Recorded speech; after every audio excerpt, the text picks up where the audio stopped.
Thank you for listening to Season 5, Episode 11 of Baseball Pitching the Fix, featuring baseball pitching motion expert Angel Borrelli. As always, I am your host, Joe Janish, and today we have some good stuff coming up in lessons from MLB. We're going to tell you not to always take lessons from MLB, and in our teaching moment, we will be talking about methods and drills for efficient arm angle at stride foot contact. That's going to include some drills, and you're going to want to go to Angel's YouTube channel for the accompanying video so you can follow along. And in our final segment, the ninth inning, we will be talking again about pitch counts because it turns out there are different regulations for different states in this country. So we have a lot to go over today. And let's get started. Angel, how are we doing here in the first week of September? Oh, I'm doing great. I'm excited about today's show.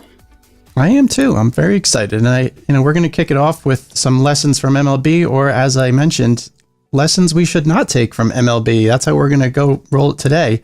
I noticed that there's some really top pitchers in Major League Baseball that do some things that seem a little strange to me. For example, Aroldis Chapman apparently likes to warm up in the bullpen with a weighted ball.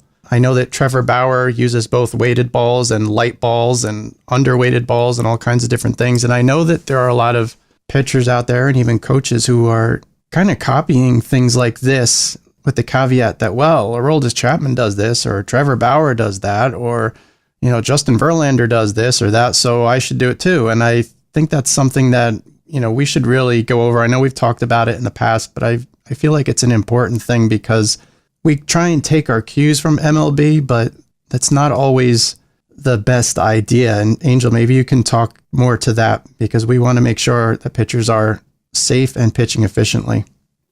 Yes, it's such an important topic because, I get calls from all over the country every day from pitchers that are injured, college, high school level, sometimes minor leaguers.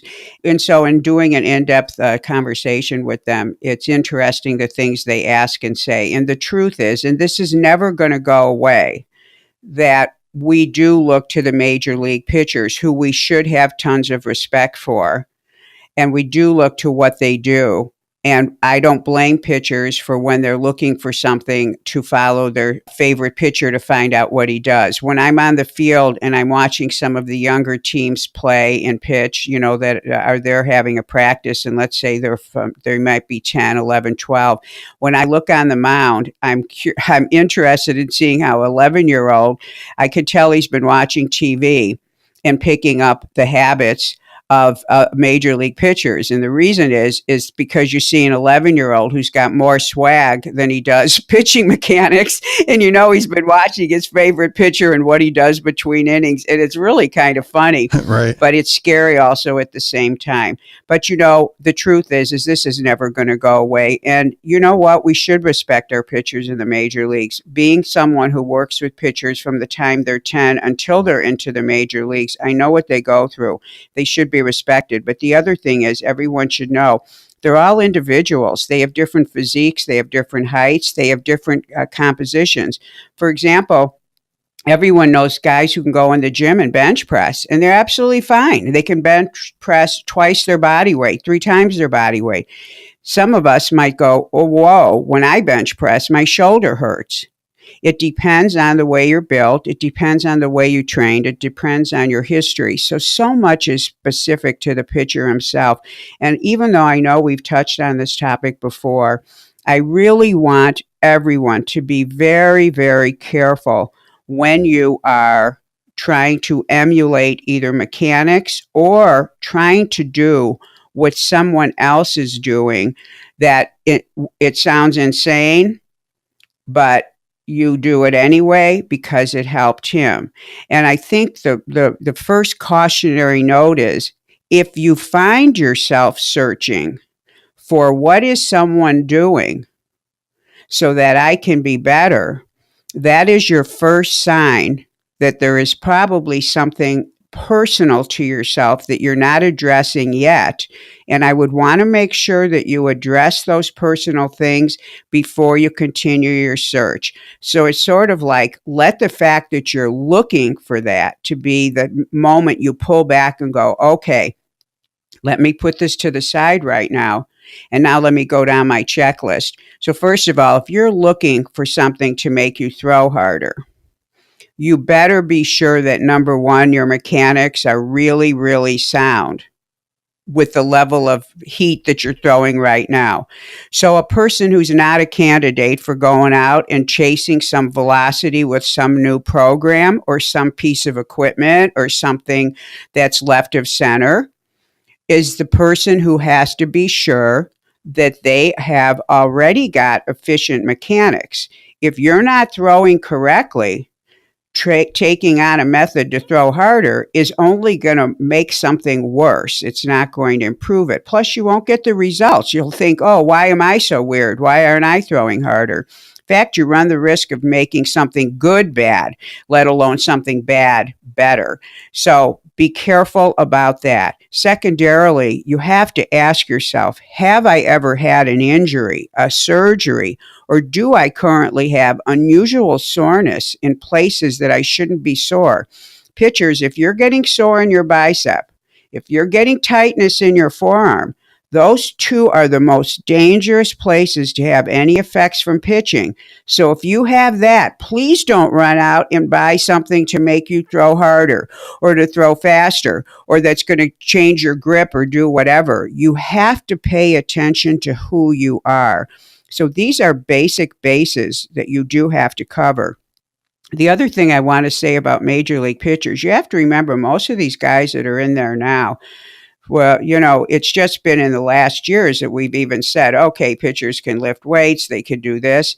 They came up in a different era where we didn't know as much as we know now. Plus, they already have their jobs, and they already are working to keep their job. It's intense to have that role. And I know what they go through because I work with them so intimately and I know what's on their minds. It's a lot of pressure. So when you see these guys doing things, you don't know what else they're doing in addition to it. You also don't know how much it's affecting them one way or another. I've seen people and seen practices that they say they use, and I can tell that it has not had a good effect on them because of the knowledge base I have. But I still respect them, of course, for what they're trying to do. But this is a new age, and my job is to educate. It's why you don't hear me slamming programs. I mean, there's programs out there that I think are crazy, but as a scientist, I look to say, well, why does everybody like them so much? And I try to take from it what they're trying to look for, and then I try to maybe design something that's in a different mode. So I actually can learn a lot from watching some crazy things that go on. At the same time, because it's a new age and because you're listening to this podcast, I always want to give you the information you need to make informed decisions.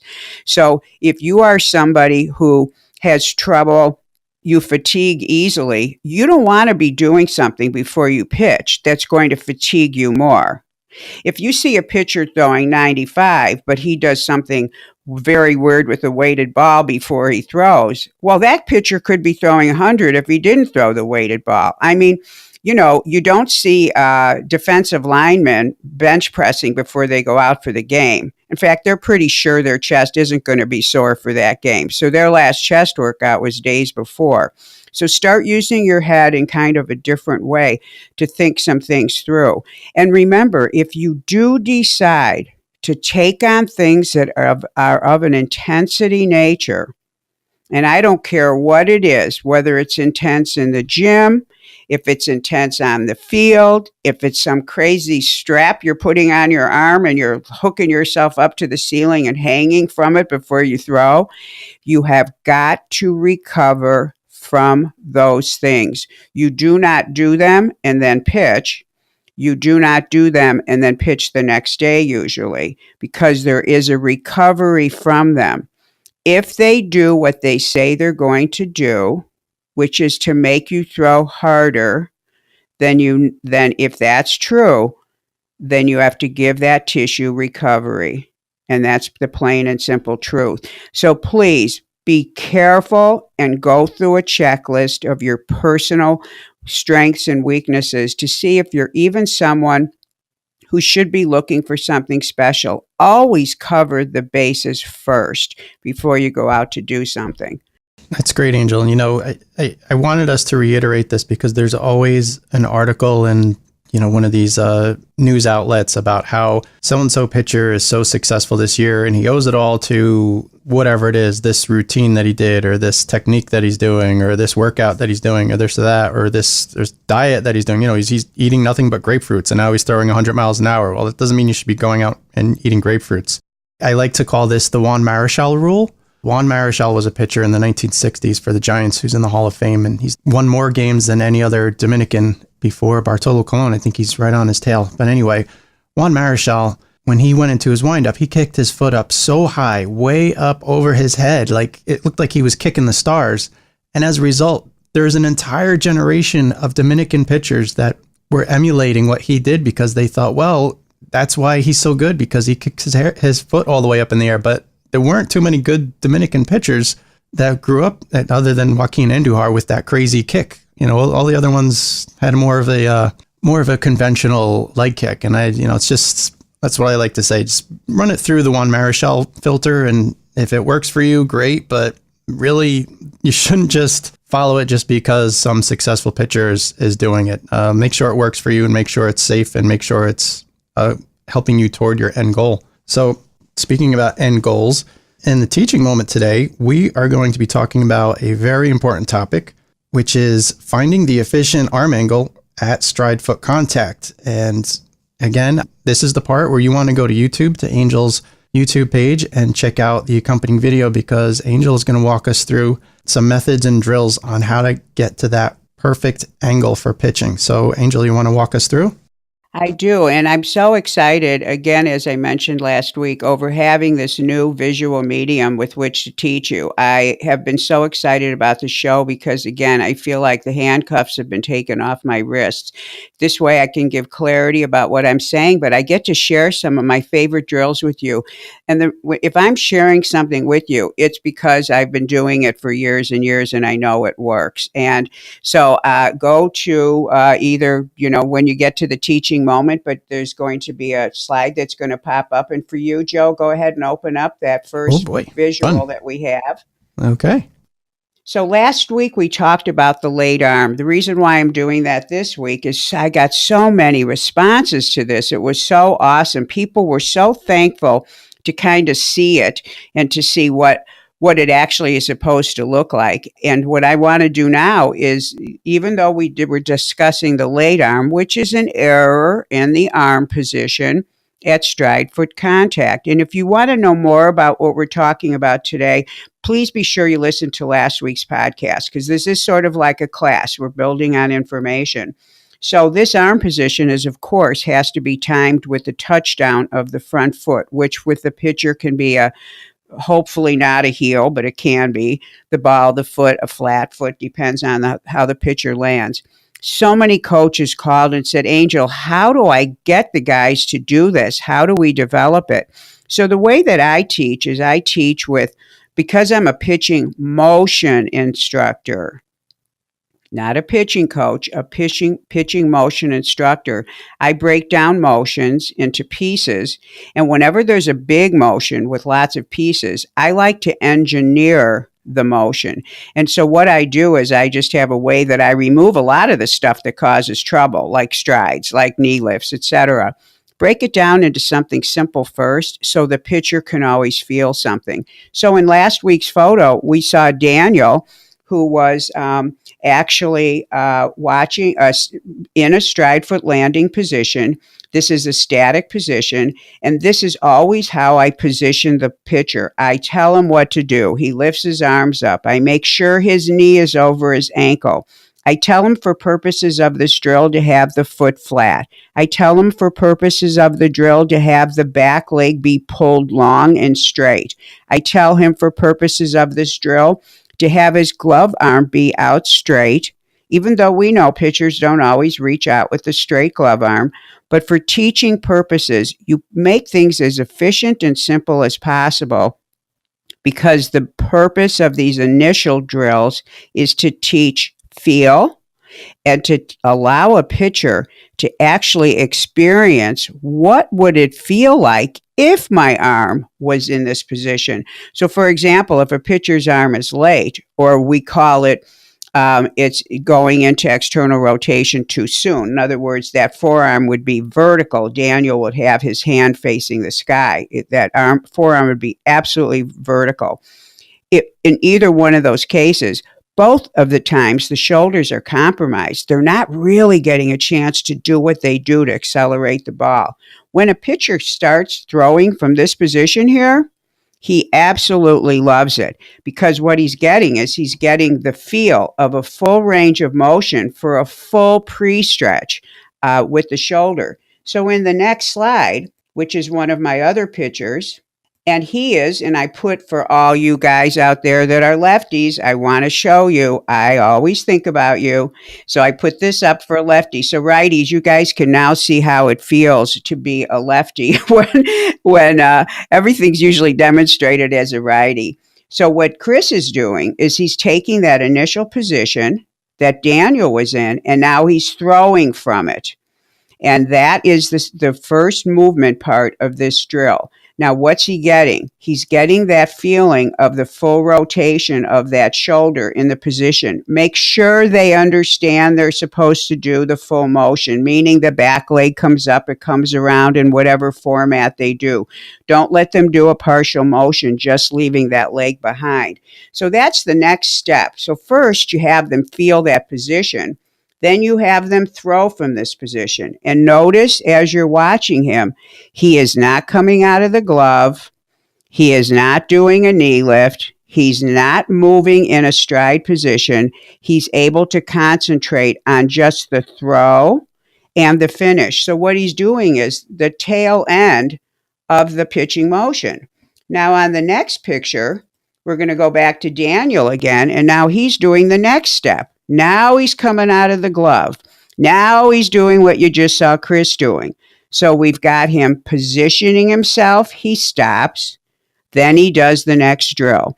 And when you're teaching this, always make him hit those spots. So we are hitting spots in the motion, just like we do around the plate. So again, notice he's only doing upper body. He's still not striding.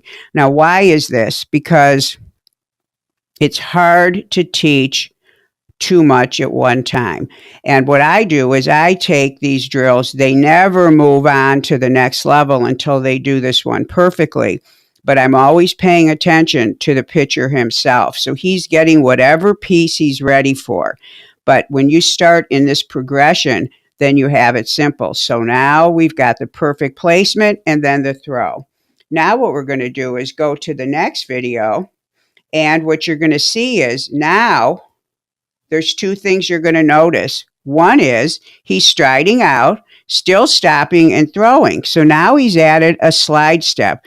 Don't add the knee lift in. It will make you crazy if you do. I'm warning you, have it be a slide step and throw. The other thing you're seeing is that he's actually on the mound doing this. Now, at the end, I'm going to give you some of the transitions, and one of the things you'll see in my notes is for each one of these drills, always do them flat, and before you progress to the next one, do them downhill.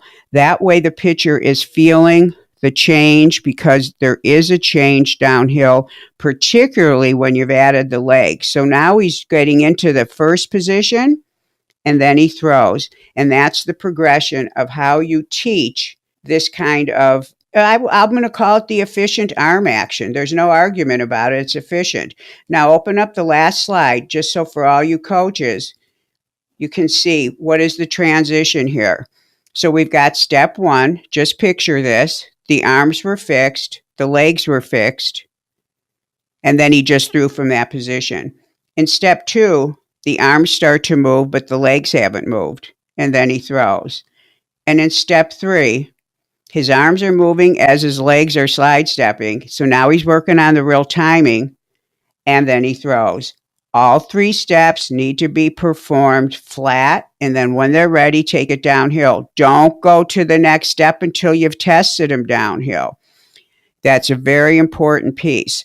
So what this does is it teaches the angles, but also the timing. Remember, that arm is supposed to arrive into that perfect angle as the front foot touches down, which signals the end of that phase. What happens from here is the rotation. So make sure that you're seeing no rotation when they're actually doing these drills until they actually hit that spot and then they throw. And if you notice in some of the drills, the guys were sort of stopping before they continued to throw. I always have them do it in pieces. And of course, the delay between making it fluid continues to change as they get better. And then eventually you say make it fluid. And you can do that with all the different levels. So that's the progression for teaching this kind of arm action. What do you think, Joe? This is pretty awesome. I wish I had something like this about 20 years ago. So one of my questions is, when you do the slide step and that front foot comes down, should the weight on the feet be kind of balanced, or should there be more on the back or the front, or how should that be? Well, no, they'll have more weight on the front leg because they are transitioning. So the purpose of the stride is to move the body. Let me say it in sort of scientific terms. You've got all your body weight over your one leg in the back. Now on this, they're just coming set, but picture a knee lift. All their weight is on that leg.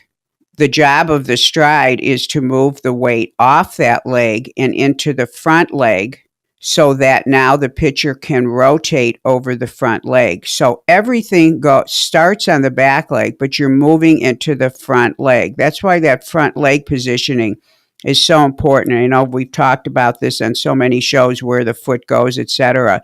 But that's such a great question. The work starts in the back leg, but it's going to all happen over the front leg. So yes, when they slide steps out, his weight should be more over.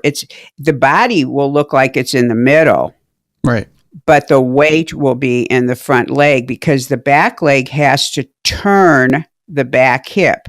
If you have too much weight in it, it's not going to be able to do that efficiently. Plus, when you turn, which is the next phase, your left hip is acting as an axis of rotation, so you need to be over that. Does that make sense? Yeah, no, that definitely makes sense. Mm-hmm. That's a really great question. That's why it's hard when you're teaching singular things about the motion, because really what you're asking is what happens next. And there is always a next, but always remember this to all the coaches. What you get at the beginning of the motion is what is going to affect the end of the motion. If you don't have the correct arm angle, you're going to be trying to make up for it during the motion. And motion doesn't occur that way very well. You have to kind of go through the spots and hit those spots if you're trying to make up for something. If you have a style of doing a stride that is so out of balance, your body is busy recovering from that imbalance. Let's say you are a Juan Marichal and you pick your leg way up, and then you kick it way out, and then you swing it way around. And when you land on your front foot, you fall all over the place. That's a body that in motion is also paying attention to trying to keep you from falling. You don't want your body doing that as it's trying to produce not just power, but to hit a spot over the plate. So doesn't that make sense, Joe? If you're wild going into your release point's going to be inconsistent. So the most important thing, and this is what, people who do the work I do with, when we teach what we call efficient mechanics.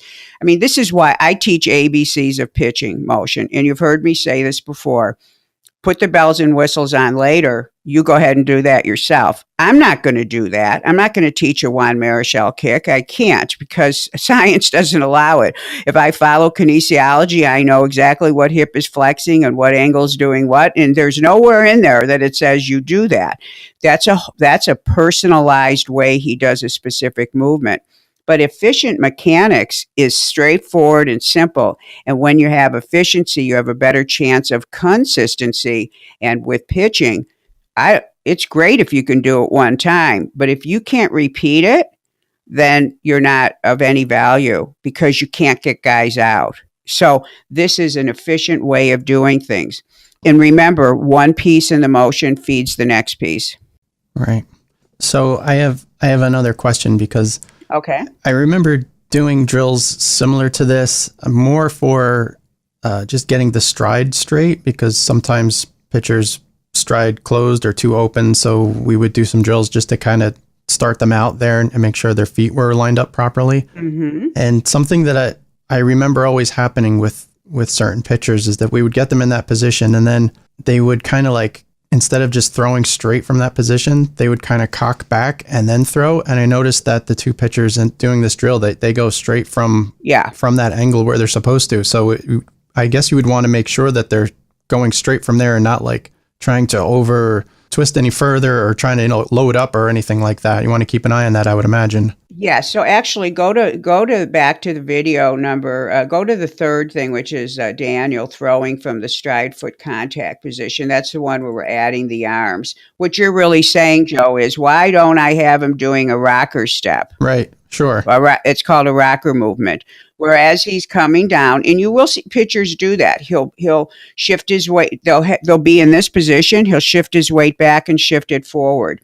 The reason why I don't have them do that is, number one, well, first of all, let me say something. When you've got them in this position, make sure their feet are correct. Okay, see, that's why they're in a stable throwing position, and the foot's in line with the heel. The heels are lined up. Right. So if a pitcher, once he starts slide stepping, can't get into that, but they've done these drills so much, but it's building in the correct placement. But what it's really building in is the way the hips have to be positioned, because this is a hip positioning thing.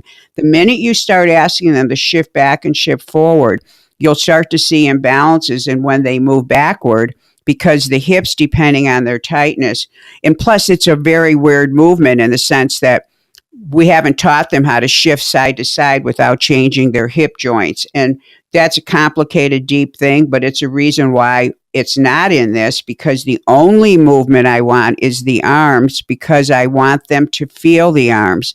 The purpose of this is for them to feel the angle of the arm when their whole body is absolutely correct and silent. And also, I'm limiting the power. You see, and that's why I love your question. I don't want them to have oomph on the ball, which is why a pitcher does it. You'll see a pitcher go back and forth 3 times when they're playing catch with a drill that looks similar to this. They'll go 1, 2, 3. That's giving them a little oomph on their throw. I don't want them to have that. I want them to feel one thing at a time. Plus, when I create drills, I try to keep them as close to the real motion as possible. A pitcher doesn't come up with his arms and go back and forth and then throw. That actually can throw someone timing off. So remember, I'm teaching a timing drill. So I want everything to be perfect, because I know that in 2 or 3 more steps, he's going to be moving his legs. And I don't want to have him he's moving his hips one way and now he's moving his legs another. So I've simplified it. And I know, and my job is to give you coaches ideas. And of course, you're all geniuses in your own right. So take this information and run with it. But if you do add things to it, you might not get the same results. So I suggest you do it my way first, and then let your brain turn on the lights if you have some better ideas or ways to create other drills for yourself. Does that make sense, Joe? Yeah, no, it definitely does. That's a great question, because you know what? Somebody might not have even actually noticed that there isn't a rocker or a rocker, what we call the rocker movement in this. And they might just go out and just do it and not even realize that, no, there isn't one. So I love that you asked that question. That's why I love having you, Joe, because you're the baseball guy. Well, I'm very astute. You asked the questions that like 300 people were probably asking at the same time. So I love it. So 2 great questions. Anything else on this? Well, it's funny because usually when we do this, it takes about 3 times as long for you to explain it. But, they say a picture is worth 1,000 words. I think a video is worth about 100,000. Plus they're getting your words. Anybody who has not yet checked out Angel's YouTube channel for this episode, I encourage you, when you get home, when you get out of the car, you're done with your gym workout or whatever it is you're doing while you're listening, I do encourage you to just check out the teaching moment lessons here, because seeing it and after hearing Angel talk about it, and it's really very interesting and very helpful to see it like this. And you'll know what I'm talking about once you watch. I can't quite convey what I'm describing here, but this is pretty cool, Angel. This is good stuff. That is great. And listen, everybody, last week, in case this is the first time tuning into this new thing I'm doing, last week, the topic came up of the late arm and the problems with it. And so if you're listening to this and saying to yourself, well, why should the arm be there? I'm not sure it should be there. There's a lot of pictures of the arm isn't there, which, by the way, is correct. Then you want to go to last week's show, go to YouTube, click on just the teaching moment, because in that segment, I didn't know I was going to be doing this segment. I talked about the problems with the late arm, because guess what? So many pitchers have a late arm. They always end up losing velocity. These are major league guys. They end up getting injured. It's a very, very common thing, because unless you're doing qualitative analysis, you might not know that the arm is actually not in an efficient position. And a lot of times those pitchers are having troubles in other parts, and no one thinks to look at this. So if you're wanting to know why is this arm important, listen to last week's show, and then you'll understand why I teach this drill. Because to me, it doesn't matter how late your arm is. It doesn't matter if it's early in external rotation. It doesn't matter if it's long, too short. If the arm isn't right, it isn't right. If it's not in this angle, it's not in as good of an angle as it could be. So even though, for example, in the rules of biomechanics, that angle of the forearm could be a little bit different, why teach it? Why teach the range? Don't teach the wobble. Teach the consistent thing, because you can believe that the pitcher himself will add a little bit one way or another. So we don't teach the deviation of a movement. We try to teach something really solid, and then the pitcher can feel and go through what he needs to go through to learn it. And remember, teaching is the most important part of this. And for the pitcher, it's feeling it. Trust me, when they feel how the ball comes out of their hand, that very first drill will light their eyes up. Just watch. They will love it, because they'll all say, wow, the ball just came out of my hand so easy. And that's the comment I've been getting for 20 some years. That's why I know these drills work. So, I love this segment. I love having the visual. Being a teacher, of course, you could tell I'm excited. So awesome. Yeah, this is cool. I have one more question, Angel. Okay. I'm assuming that most of the time you would do this drill throwing the fastball, but would you also recommend pitchers doing this with other pitches, just in case they have, for whatever reason, a different kind of an arm angle, because they should be starting here with every pitch, correct?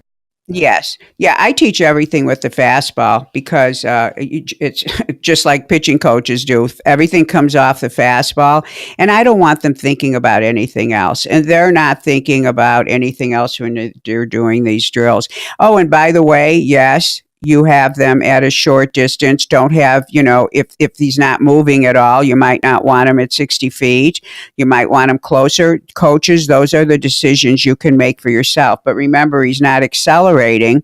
He's not accelerating too much with his body or the ball. So you don't want to have, the distance be too long. But yeah, I would say that there might be times when there's a particular pitch I'm working on. The pitcher comes to me and says, I can't do this, I can't do that. And I may have him do both pitches so I can see, let's say I'll take one of the middle styles of the drill, something a little more advanced, and I'll just see, is he doing something weird with his arm? I'm looking at it for comparison, but that's actually a cool idea when you think about it. You can use this for contrast to see, is there a problem when he just comes into position, or when he comes out of the glove? Does he come out of the glove differently, knowing it's a different pitch? So that might be a time where you don't use the legs, you use just the arms, and you say, wow, interesting. He did something completely different there. So that's a great question. You just gave me a good idea too. All right, good. Yeah, because I definitely, especially some younger some younger pitchers, actually pitchers of all ages. It really depends when their habit starts. I know a lot of pitchers may change the way the ball comes out of the glove. For example, for the curveball, they might like hook their wrist or something crazy when they come out of the glove. So it might be a good idea just to, in case that might be an issue, it could be a way to fix it. All right. So I think we're closed on that segment for the moment. And I think we should go to the ninth inning. Can I pull you out of the bullpen, Angel? Because yes, you can. And boy, is this a change in my energy, because I'm so excited about this last segment. And this next segment, I am so concerned and upset. Yeah. So right after the last show, so in the last show, all I was is talking about an editorial where a high school coach had written in, and he was complaining that they had a limit of so many pitches, and there was the high school rules, and the limit wasn't enough, and there were too many days of rest. And he was complaining, and I think I said the number 75, and he was like, with 75 pitches, you have to have so many days of rest, and he was thinking it was too many days of rest. So there was a coach complaining, and he was wishing that they needed less rest, which I thought was an interesting thing, that all of a sudden the health of the arm wasn't really the concern. So that show wasn't, I don't think it was published for more than 2 hours. I started getting so many letters from coaches, and one of them sent me all of the pitch count rules for every state in the country for the high school. And when I saw it, I was so upset. And of course, they were calling me, thanking me for the addressing this, asking questions about it specifically. But when I saw it, it scared me. And it scared me because the rules in every state are so different. Now, I know states have different rules about what age you can drink. And every state has different rules about, let's say, the limit on alcohol in the blood. So we know that states do have autonomy on certain rules.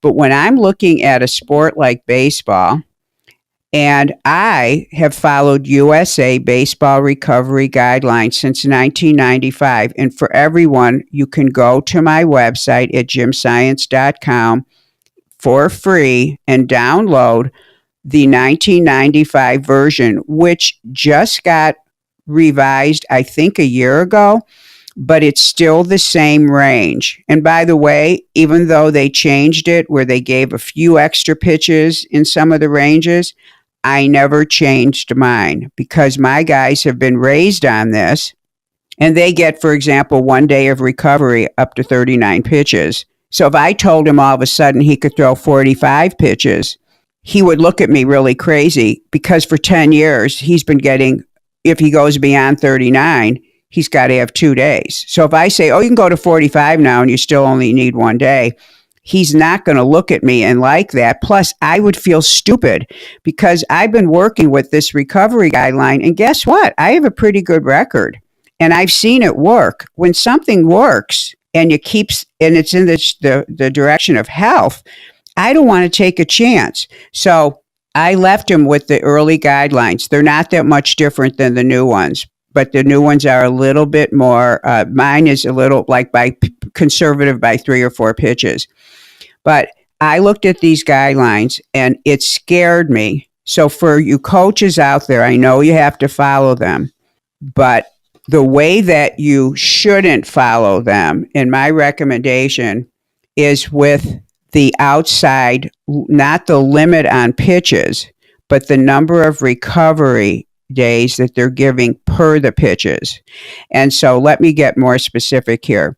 So in the USA Baseball guidelines that I follow, once you get to 80 pitches, you have to have 4 days of recovery. So if you throw 79, you can go up to 79 and including 79, and it's 3 days. But once you're in the 80 to 100, whatever, you have to have 4 days of recovery. Why is that? Because tissue starts to change as you start to heat it up more, and the tissue starts to change, and muscles change, and mechanics change. And we know that once a pitcher gets into the 70s, things start to happen. So way back when the guidelines were designed by the geniuses who designed them, It was 3 days of recovery. If you're at up to 79, it's actually between 60 and 79. And then 4 days after you hit, the minute you hit 80, you're in a 4-day recovery. And then that's the same for whatever the pitches are. There is not one state that is requiring, except Kansas, 76 to 105. They're going 4 days. Good for them. Maryland, 76 plus 4 days. They could go to 79. They could actually go to 80. Missouri, they are actually also doing that. But other than that, the schools are allowing 3 days of recovery for 100 some pitches. And I'm seeing a few more states here. Oklahoma, 101 you go to 4. They let you go to 100 for 3 days of recovery. So while all these numbers I know can be confusing trying to remember them, what I want you to do is per each state. Oh, and by the way, I have to say this. There's 2 states, and I'm not talking about California. There's 2 states that I get the most out-of-town visitors from. And these are people who have injuries that are devastating enough to where they communicate with me, they have me analyze mechanics, they end up flying in. And there's 2 states that are the most predominant for that. Both of those states have the same guidelines. They let you go up to 110 pitches and get only 3 days of rest. And I find that interesting. Okay, so here's what I'm scared about. Forget all the numbers. Here's the concept. I'm scared about everyone thinking that a shoulder in California is different than a shoulder in New York, or that an elbow in Texas is different than one in Nevada. This is very scary to me. Also, when I look at this, coaches, don't get upset with me, but it looks like somebody who made these guidelines up was thinking a little maybe more about baseball and not enough about the pitcher, or trying to come up with somebody who didn't really know how to. There is a way to help the coach and the pitcher at the same time. But guess what, guys? If you as a coach are having trouble with your rotation because of pitch counts or recoveries, think of the trouble you have when 3 of your guys are down. So here's the thing that's scary to me. And all you coaches out there, I know you give your hearts and soul to what you do. And I know that you have to follow guidelines. And I'd like you to follow them on the things that make sense to you. But to break them and go in the direction of disservice to the pitcher is dangerous. And I don't think any of you are doing that. But I'm asking you to be a little more conservative in some ways, but also to add a little breath of fresh air maybe to what you're doing. So what I want coaches to do is I want you to download the baseball guidelines. I want you to put them next to the guidelines for your state. And I want you to see that your guys that are going over 80 pitches could possibly not be getting enough recovery. And if your brain says, well, listen, I think it's okay if he goes 85 or 88 pitches and he's on 3 days.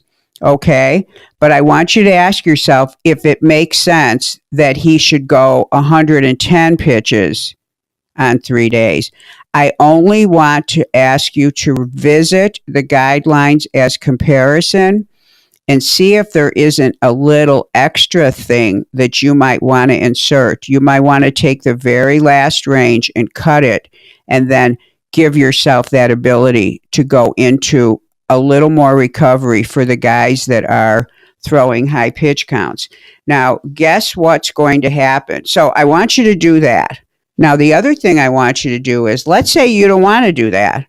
Let's say you go, she's crazy. I want to follow these guidelines. I just figured out how to do it. It seems to work. Okay. I want you to pay careful attention. Maybe track this in one of your little notebooks. When you're giving a 106 pitch count pitcher 3 days off, and he comes back and does either a bullpen at the end of that or a game, I want you to start tracking his performances, because there's no way that that arm is going to come back 100%. So he can get away with it one time, two times, but three's the magic number. When the body does something at least three times that's not good for it, it'll start to break down. And I want you to be all research scientists and see if you see that happening. And if you do, go back to the USA guidelines, see where their cutoff is, make some decisions about it. So you would never be breaking a high school rule in the sense of breaking the rule in a bad way. You would be expanding it in a good way. So you would not be getting into any trouble at all, but you would be doing something beneficial. But I want you all to think about both these things and to take that information and put your thinking cap on, take a look at it. It's really scary to me. And California, by the way, of course, where I'm at, is strange because it's saying anything over 76 is 3 days.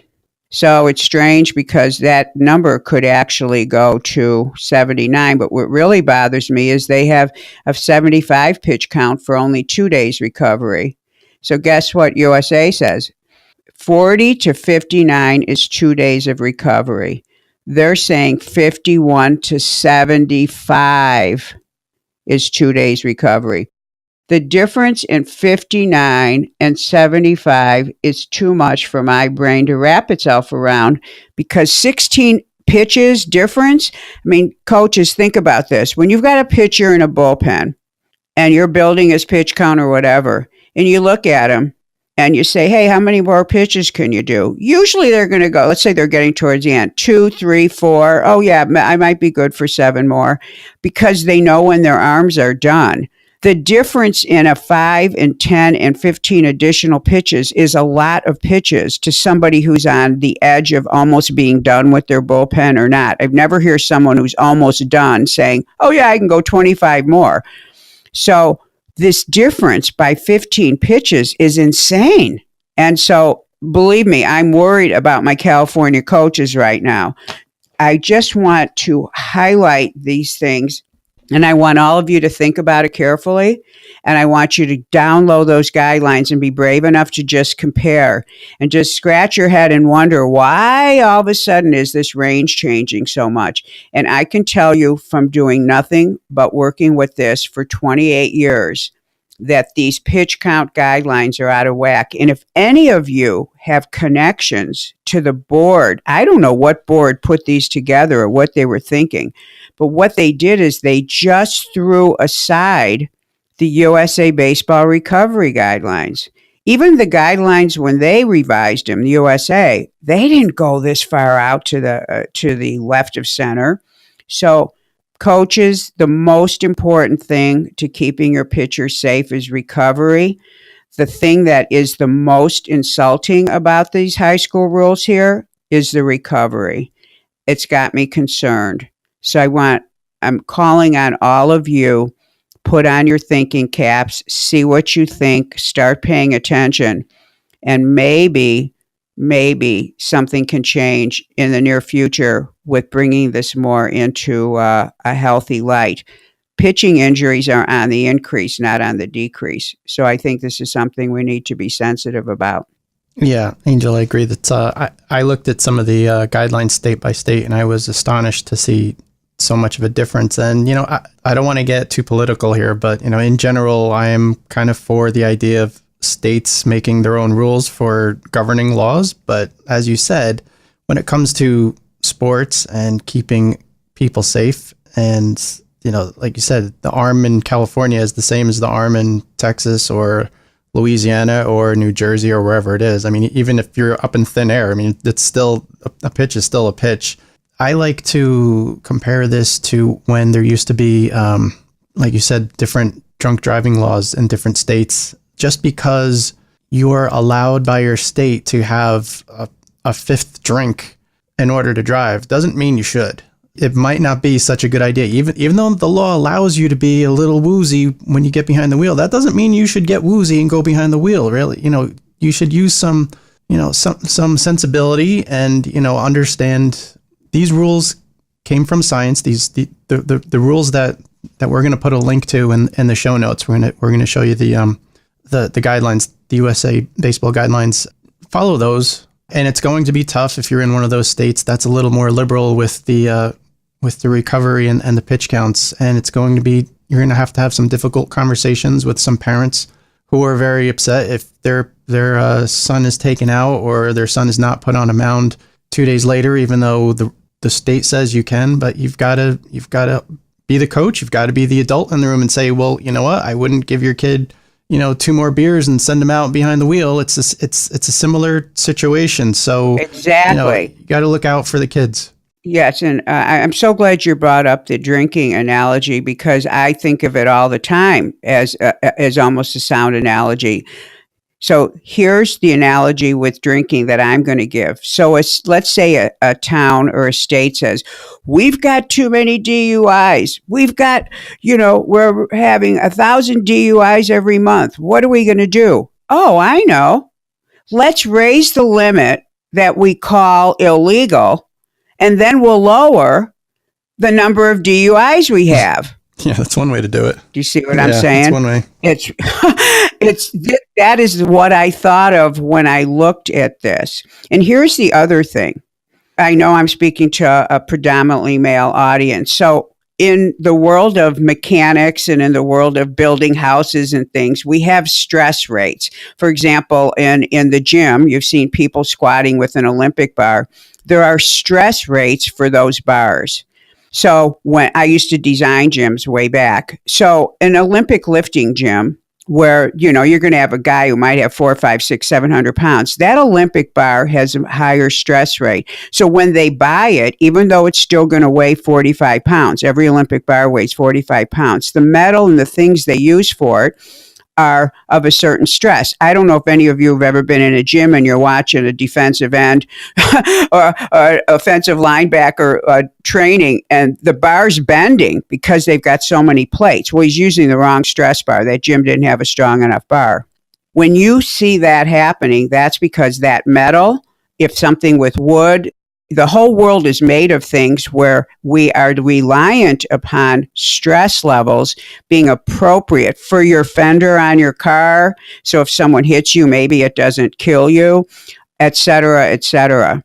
The arm, the tissue, the muscles, and the bones have the same kind of stress ratings. In fact, there are biomechanists. That's all they do. They look at that. They take cadavers. They look at ligaments. This is why when you read articles on the UCL, it'll say, oh, the ligament, the UCL can only handle so much stress, and the stress level of a pitch is higher than that, so we need the muscles to help it. You'll see that exact wording, only more precise. So when you are watching your son on the mound and he's thrown 100 pitches or 106 pitches or 110, whatever the max is, and he's not going to get recovery from that, his stress rate was pushed, and when he gets back on the mound, he has not recovered to his full capacity. So you're literally should in your mind be seeing a bar bending, something melting, because that's exactly what's happening. And that is what's happening, Joe. It's we're not just talking about pitch counts. We're talking about tissue recovery and performance and muscles that are being asked to do a specific thing. So coaches, please help me on this. Please get out there, take a look at this, give me your feedback. Let's get on this and let's take a look at it. And if you are in the camp where you kind of like this, please do the research of following it. I'm curious to see if we're going to get the same performance level out of pitchers that are throwing 110 pitches and only getting 3 days off. Because my guys that do that, they get 4 and they need every day of it. And on that note, we have completed episode 11, and I think we got a whole lot done this week. I know. Yes, I'm very happy. I'm very happy. So as always, I'm going to say one more time, check out Angel's YouTube channel so you can follow along with the teaching moment. We're going to have the link in the show notes.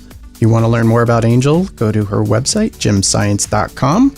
And if you have any questions, you can send her an email, angel@gymscience.com.